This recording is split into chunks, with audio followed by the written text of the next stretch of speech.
Hi, it's Sylvester, and my PTSD is kicking my ass today, so if it seems like I'm in a bad mood, it's because I am, but I'm trying to pretend that I'm not. They say the best thing to do when you're in a bad mood or when you're experiencing a PTSD flare-up is to try to just take your mind off of it, distract yourself, so I'm making a video to try to distract myself from the pain.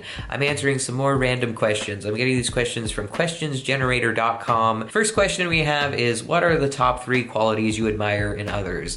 I really admire people who have a strong work ethic because I don't. I'm a pretty lazy guy. If I have the choice between working and lounging around and doing nothing or just like, doing something fun that I enjoy, I absolutely am not choosing work. Like, absolutely not. Like, I am not the kind of person to put in extra work. I do exactly as much work as I need to do and no more.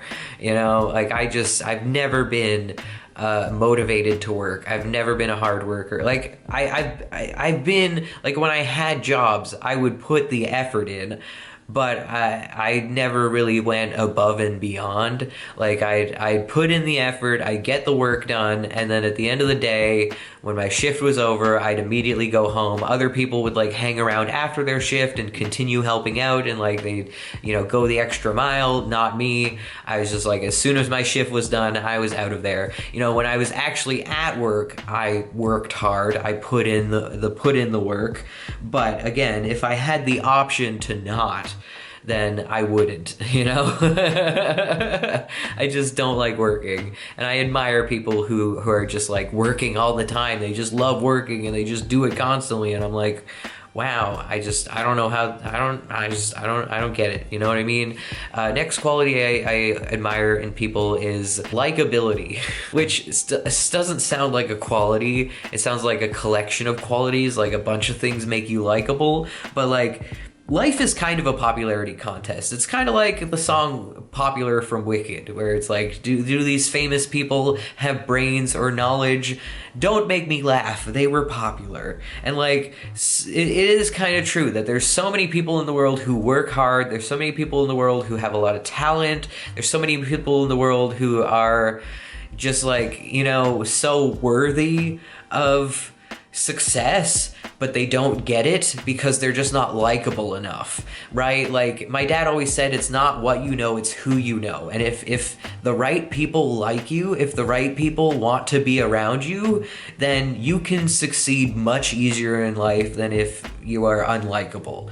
And like I think about specifically as a YouTuber, I don't put a ton of effort into my videos because, again, I don't like working. It is not a thing that I enjoy, and I don't have the best equipment, and so it's hard for me to compete with bigger YouTubers who have, like, editing teams of editors, and they have, like, really good equipment and very good production value, and they spend, like, so much time on their videos. It's hard for me to compete with those people, but I feel like if I was just like a naturally very likable person, it wouldn't matter that I don't put effort into my videos. People would want to watch them because they just like me. They just like how I am. They just want to watch me because I'm just like super popular and cool. And like, who doesn't want to watch the videos of somebody who's super popular and cool? And I'm not saying that all famous YouTubers are just likable, like that's their only, that they don't work hard or that they don't have talent. I'm just saying that one thing that all famous YouTubers have in common is that they are just likable people. They just have this ability, this skill, the ability to just make people like them, to make people fall in love with them. They're just naturally kind of popular. And maybe they're not popular offline, but like they are popular. You can't deny that Markiplier is a popular guy, right? And like even if he wasn't popular in high school, he's certainly popular on YouTube. And that's a skill that I really admire in people because I wish that I had the ability to just be popular, to just be likable, to just have people gravitate towards me just people who just kind of want to be around me. They just want to hear what I have to say. They just want, like I want that so bad. And like, I just don't possess that skill. I'm just naturally very unlikable and it's disheartening. Anyways, the third quality that I admire is gee, I don't know, open-mindedness. I mean, I like to think of myself as being quite open-minded, so I don't know if me admiring a trait in somebody else means that I myself don't possess that trait, but I do admire people who are very, like, non-judgmental, who are just nice to everyone, people who are just, like, very open-minded and non-judgmental. Like, yeah, just, I probably don't have to explain that any further, but anyways, next question.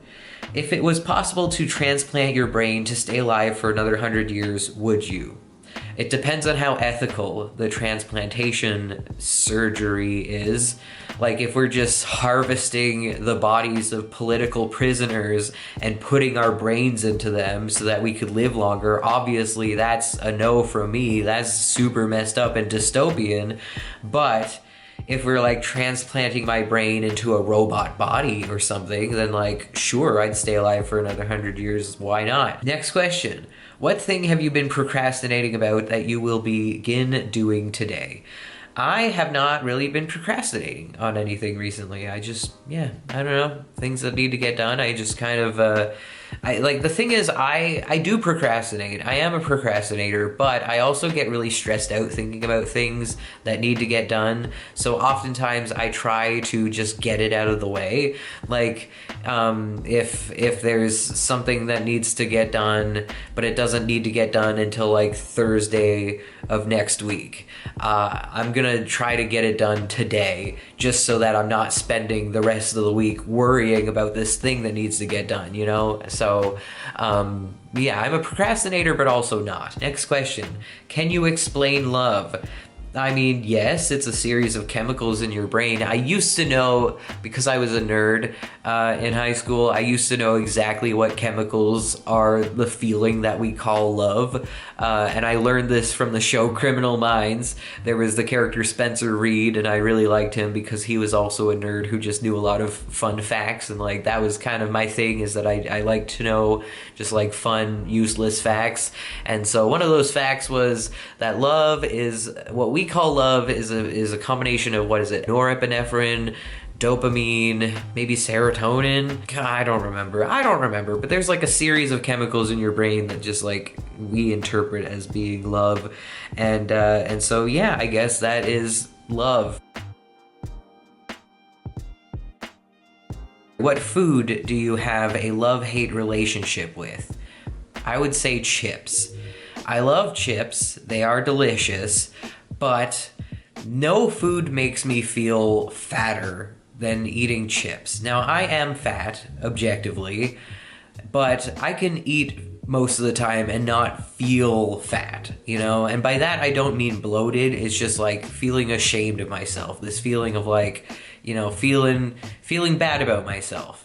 And when I eat chips, I feel fat in a bad way. I feel bad about myself. I feel guilty. I feel greasy.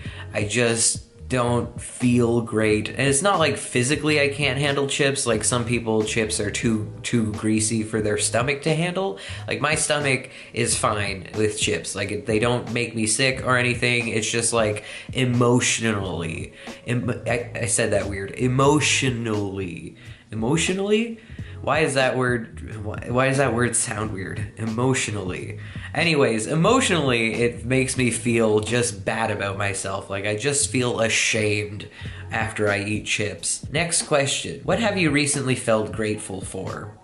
I feel grateful for many things a lot of the time. Most of the time, the things that I'm grateful for are things that don't happen, because I have a lot of anxiety and I spend a lot of my time worrying about things that could happen, like bad things that might happen. And so every day I am grateful that those bad things. Next question. What is something that you like that your parents do? Can I move on? I want to move to a different question. I feel like I don't like talking about my family on the internet. Like, I know I do it a lot, but like I don't like it because I feel like it's like talking about myself on the internet is one thing, because like I can consent to talking about myself on the internet, but like my parents didn't consent to being spoken about on the internet, and so like I feel weird talking about them even though I do it all the time. I shouldn't. I feel like I shouldn't. Next question. What is the next big purchase you're currently saving for? I am saving up for a new mattress, also a mattress protector to go along with it, also money to have my old mattress properly disposed of. So that's like a bunch of money right there that I don't have, that I'm saving up for. My mattress is like over a decade old. It's not a bad mattress. Like, it still works. It doesn't give me back pain or anything.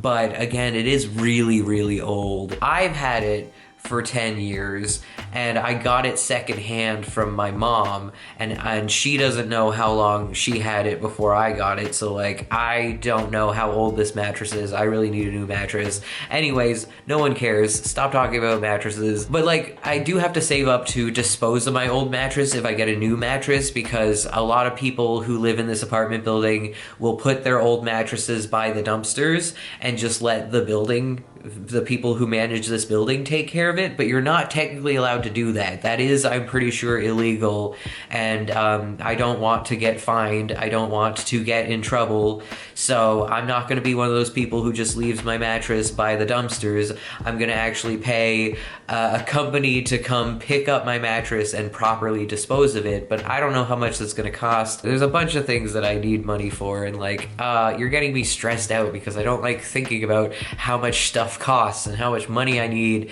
and like how much money I might need if something goes wrong, and like I need to move on from this question. It's stressing me out. Next question is, how would you describe someone who is wealthy? Someone who is wealthy is somebody, I mean, there's different levels of wealth. I think there's people who quote unquote live comfortably. That is the amount of wealth I would like to have. Optimistically, I would like to just be able to live comfortably, which basically in my mind means that you have enough money for everything that you need and you're not really worried about money. Like, you know that you're just still not like going around dropping hundreds of thousands of dollars on stuff all over the place. You're not being reckless with your money, but you have enough money for what you need. You have enough money to live comfortably, and you're not super worried about not having enough money in the future. To me, that is wealthy. Like, to me, somebody who lives above the poverty line is wealthy, because like I am below the poverty line, and so like basically everyone is wealthier than I am. So like, if you're talking comparatively, then like most people are wealthy when compared to me. But yeah, I'm gonna say a wealthy person is like, I guess, a millionaire. Do you need to be a millionaire in order to live comfortably in this world? I guess probably. Yeah, you know, in this economy, probably. Thanks so much for watching. Have a great day. Bye.